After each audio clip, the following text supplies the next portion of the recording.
সুপ্রিয় দর্শক, আপনারা যারা এই মুহূর্তে আমার এই ভিডিওটি দেখছেন এবং যারা পরবর্তীতে দেখবেন, সবাইকে জানাই আন্তরিক সালাম ও শুভেচ্ছা।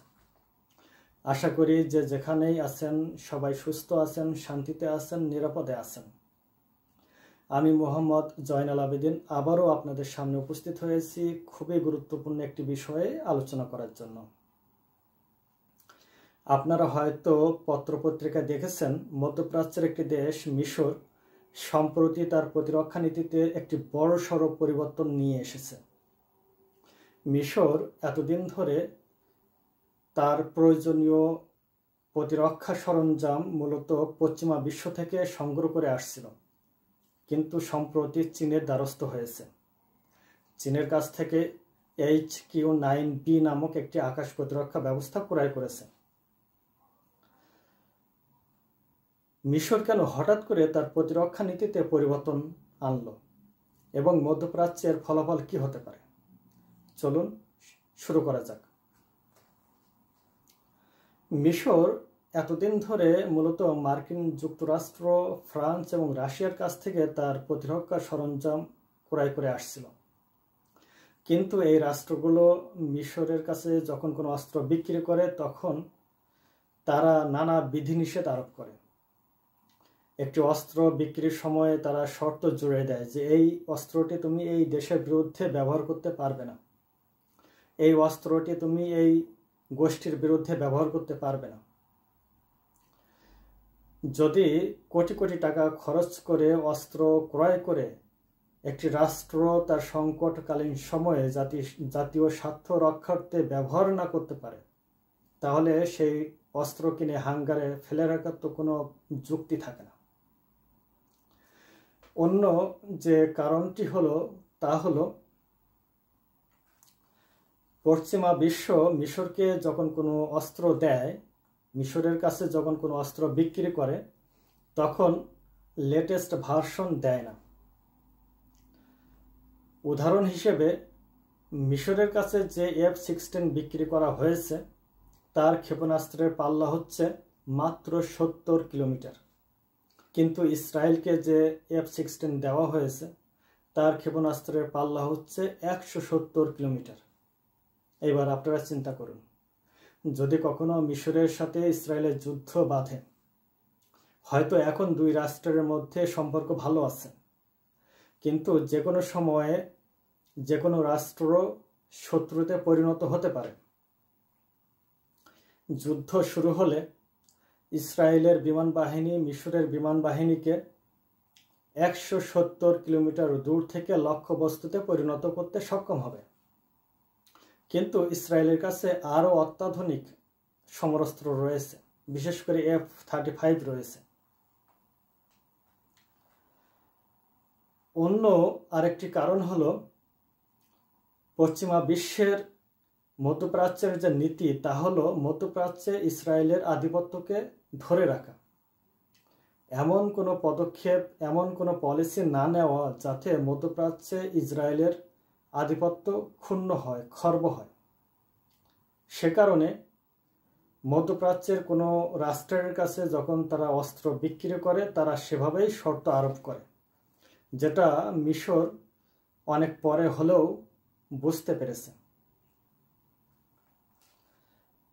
অন্য কিছু কারণ রয়েছে, যেমন মিশর ভূ রাজনৈতিকভাবে স্বাধীনভাবে যাতে সিদ্ধান্ত নিতে পারে সেজন্য নিজের ক্যাপাসিটিকে বৃদ্ধি করতে সচেষ্ট হয়েছে।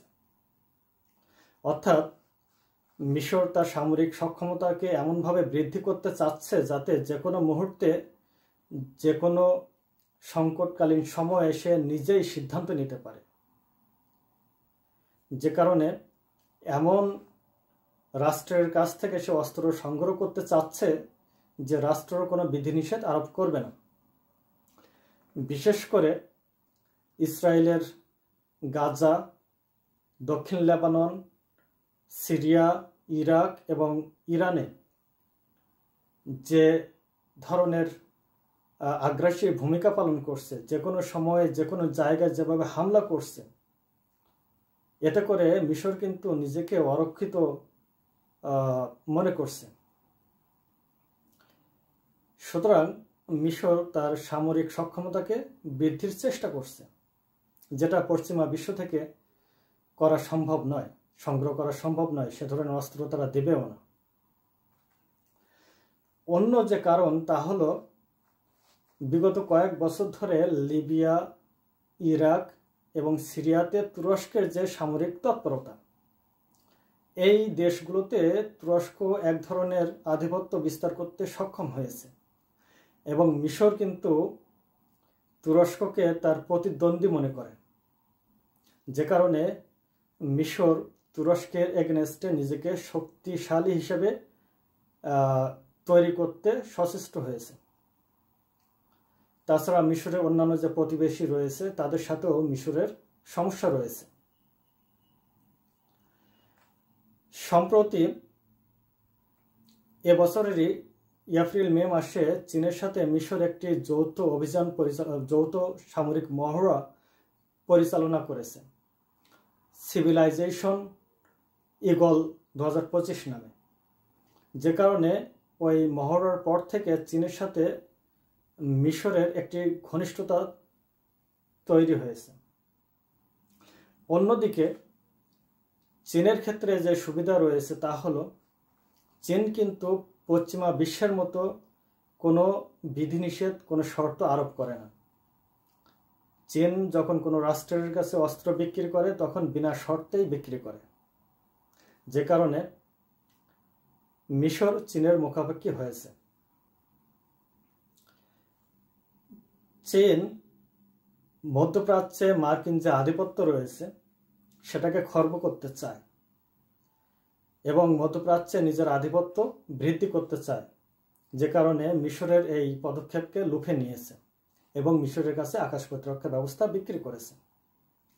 অন্য আরেকটি কারণ হলো চীনের যে আকাশ প্রতিরক্ষা ব্যবস্থা যেটি মিশর কিনেছে তা কিন্তু মূল্যের দিক দিয়ে পশ্চিমা ব্যবস্থার চেয়ে অনেক কম মূল্যে, কিন্তু সক্ষমতার দিক দিয়ে একই রকম, অর্থাৎ কম মূল্যে একই রকম সক্ষমতা রয়েছে এই প্রতিরক্ষা ব্যবস্থার।